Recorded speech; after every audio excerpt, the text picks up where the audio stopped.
Halo teman-teman sobat Katelos semua, kata-kata hari ini saham itu seperti cinta. Kalau nggak kuat mental, mending jangan main-main. Oke, jangan lupa harapan boleh setinggi langit, tapi Katelos harus seringan kapas ya. Pada sore kali ini kita akan membahas beberapa saham yang direquest oleh teman-teman di grup kita. Yang pertama ada Petros ya. Pada hari ini terkoreksi 4,49% ya, di harga 2340. Aduh, ya Allah, luar biasa.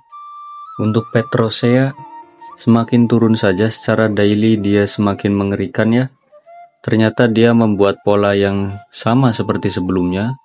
Turun, naik sebentar, turun lagi, naik sebentar, turun lagi. Nah, kalau sudah seperti ini gimana? Oke, dia tidak boleh tembus 2300 secara time frame daily.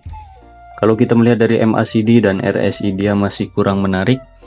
Coba kita cek lewat weekly. Secara weekly-nya PTRO pun masih berpotensi untuk turun kembali. Seperti itu ya. 2300 nggak boleh jebol oleh PTRO. Itu saja sih untuk PTRO paling. Secara time frame 2 jam dia terdekat, ada potensi untuk turun sedikit 2300 lalu mantul ya. Mantul paling ke 2350 sampai 2400 mentok. Itu untuk PTRO sih. Harap berhati-hati bagi teman-teman yang masih hold PTRO. Seperti itu. Lanjut ada Brand. Brand hari ini pun terkoreksi 5,96% ya. Untuk saham-sahamnya Prajogo Pangestu luar biasa hari ini. Potensinya turun kembali secara time frame 2 jam dia. Kalau secara daily Brand ada potensi netral sih kalau dailynya Brand ini. Netral. Poin pentingnya Brand, kuncinya harga 5000 dia tidak boleh tembus ya. Besok hari Rabu 5000 gak boleh tembus atau tidak boleh closing di bawah 5000. Itu untuk Brand ya. Itu untuk Brand. Barangkali dia mau bikin pola seperti ini, sideways, itu bagus. Kalau Brand mau seperti itu bagus. Tapi ingat, dia tidak boleh bermain di bawah 5000 lagi, atau tidak boleh closing di bawah 5000. Itu saja untuk Brand. Potensi masih ada lanjut penurunan sedikit. Lanjut saham yang ketiga ada Cuan. Cuan hari ini terkoreksi 1,98% di harga 6175. Untuk Cuan ini nggak terlalu banyak ya turunnya ya. Tidak seperti Petrosea dan Brand. Untuk Cuan, dia secara daily ada potensi lanjut turun kembali ke harga 6000 sampai 5900. Kuncinya dia tidak boleh tembus 5900 untuk Cuan secara daily. Jika kita melihat secara weekly, Cuan sedikit berbahaya. MACD-nya kurang oke dan RSI pun kurang oke ya. Untuk Cuan, ini weekly. Jadi harap berhati-hati bagi teman-teman yang punya emiten Cuan. 6000 sampai 5900 itu nggak boleh dijebol oleh Cuan. Gitu ya. Untuk Cuan masih ada potensi lanjut turun kembali. Kalau jebol 5900 ya sudah, itu bisa turun dalam guys. Bisa turun dalam ini Cuan kalau jebol 5900. Wah, bisa ke 5500 sampai 5000 dong. Hati-hatilah. Untuk Cuan hati-hati aja, oke? Semoga sih aman-aman sentosa. Lanjut ada Bumi. Bumi hari ini menguat ke harga 85. Bentar, Bumi secara weekly ada potensi turun ya. Kalau kita melihat secara weekly, yang paling penting dia nggak tembus 80 sih. Kalau kita melihat dari daily dia itu seperti membuat pola sebelumnya.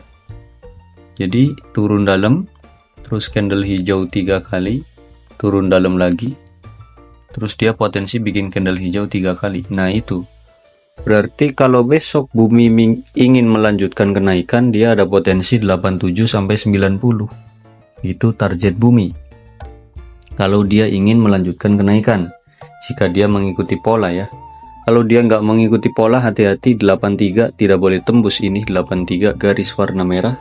Secara MACD dan RSI dia masih belum menarik, dan polanya bumi pun kurang oke. Oke. Lanjut ada BRMS.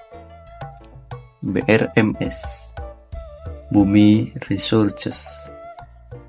Menguat 2,52% ya. Luar biasa BRMS. Untuk BRMS dia mengalami pembalikan arah ya, karena dia bikin candle 2 kali merah. Enggak sih, biasa aja. BRMS secara MACD dia masih kurang menarik, dan RSI pun ya masih berusaha untuk menarik secara RSI ya. Untuk BRMS coba dipantau hari esok. Dia wajib bikin candle hijau 1 kali lagi ke arah 330 sampai 340 untuk BRMS ya. Wajib dia. Wajib bikin candle hijau 1 kali lagi jika ingin menarik. Jadi boleh dipantau 1 kali lagi ya. Buat teman-teman yang belum punya BRMS, jangan masuk terlebih dahulu. Ini saran saya. Coba ditunggu 1 kali candle hijau lagi. Kalau dia berani membuat 1 candle hijau 1 kali lagi, boleh dicoba cicil-cicil ya. Itu saja sih untuk BRMS. Jangan masuk sekarang. Boleh masuk hari apa ya? Hari Kamis berarti. Sona. Ini emiten zombie guys. Untuk Sona ya. Sona. Secara daily Sona dia masih kurang menarik ya. MACD-nya pun dia DC, RSI pun nggak bagus. Dia closing di bawah garis warna biru muda. Ada potensi untuk lanjut turun kembali kalau kita melihat dari technical daily-nya Sona. Ada potensi turun kembali. Turunnya kemana? Bisa dalam. Bisa ke harga 3.200 sampai 3.000 untuk Sona. Kalau kita melihat dari daily, jika melihat dari weekly, dia ada support di 3446, berarti di 3450 ya. 3450 itu area yang tidak boleh ditembus oleh Sona. Potensi ketahan di sana sih kalau kita melihat dari pola-pola sebelumnya ini ya. Potensi ketahan di garis warna biru tua. 3450 ketahan terus mantul lagi. Itu ada potensi ya. Namun jika dia tembus 3450, maka potensi lanjut turun kembali ke 3200 sampai 3000 lagi. Itu untuk Sona. Harap berhati-hati. Lanjut ada ERA.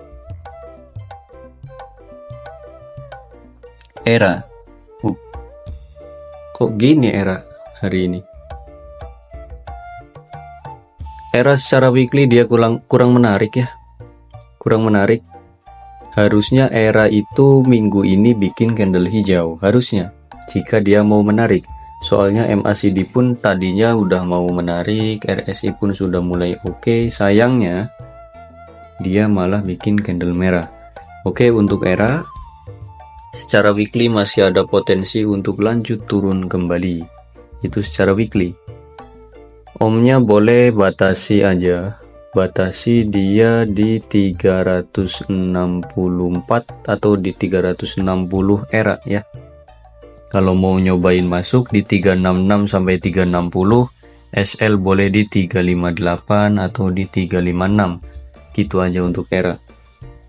Kita masih ngetes atau boleh penasaran lah sama ERA. Barangkali dia minggu ini ada pembalikan lagi ya.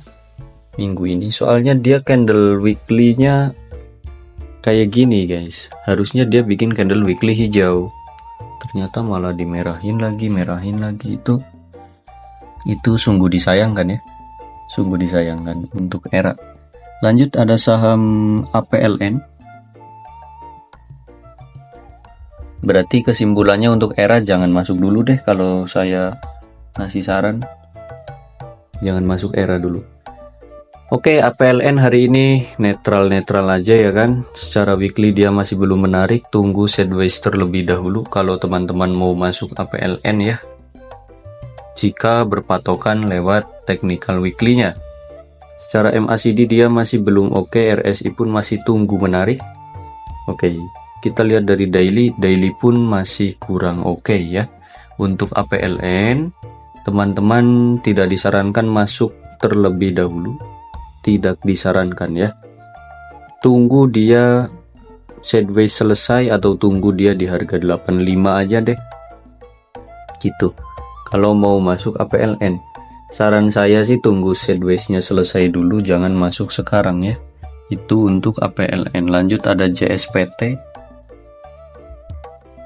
JSPT Jakarta Setiabudi Internasional. Hari ini terkoreksi 8% ya. Ini JSPT kenapa Om turun terus? Ya karena dia waktunya distribusi. Ya sudah di HK sampai ke harga 20.000 waktu itu. Masa iya nggak boleh distribusi? Dan sekarang waktunya distribusi untuk JSPT. Secara daily dia masih ada potensi turun kembali ke harga 7.000 sampai 6.800. Itu untuk JSPT secara daily. MACD-nya kurang oke dan RSI pun masih belum menarik ya. JSPT seperti itu. Kalau kita melihat dari weekly-nya JSPT lebih mengerikan lagi. MACD-nya sudah sangat-sangat jelek ya. Ada potensi dia turun. Tuh weekly-nya malah lebih dalam guys, turunnya ke 6.300. Kalau daily tadi kan cuma sampai 6.800 ya. Iya, kalau daily cuma 6.800. Kalau weekly ini bisa sampai 6.300. Jadi kesimpulannya untuk JSPT tidak disarankan masuk terlebih dahulu ya. Namun jika teman-teman memaksa ingin masuk karena penasaran, boleh bikin area beli yang agak jauh dari 7.400 sampai 7.000 area belinya. SL jika dia jebol 6.800. Gitu aja untuk JSPT area belinya ya. TP boleh di 8.000 boleh. Itu kalau masih penasaran ya. Kalau saya sih mending tunggu di 7.000-an aja. Itu untuk JSPT. Lanjut di saham yang terakhir ada Wirok WIRG. Dia belum menarik guys. Dia masih membuat pola penurunan terlebih dahulu ini. Pola turun terus ini WIRG. Secara daily belum menarik. Secara weekly masih ada potensi lanjut turun kembali. Apesnya dia bisa sampai ke 7573 untuk WIRG. Ya, itu apesnya. Kalau kita melihat dari MACD dan RSI dia lanjut turun. Buat teman-teman yang punya WIRG, semoga bersabar. Kapan dia mau naik? Tunggu si candle-nya sideways dulu. Kalau dia masih cenderung turun tajam kayak gini ya bakalan lanjut turun terus. Tapi kalau dia sudah membuat pola sideways atau membuat trend sideways, nah itu boleh kalian cicil akum atau AVD. Kalau sekarang nggak boleh ya, nggak boleh. MACD dan RSI-nya pun masih mengerikan. Seperti itu saja untuk analisa part yang pertama ya. Kita hari ini paling bikin 2 part aja sih, cukup. Bye bye, kita lanjut di part yang kedua.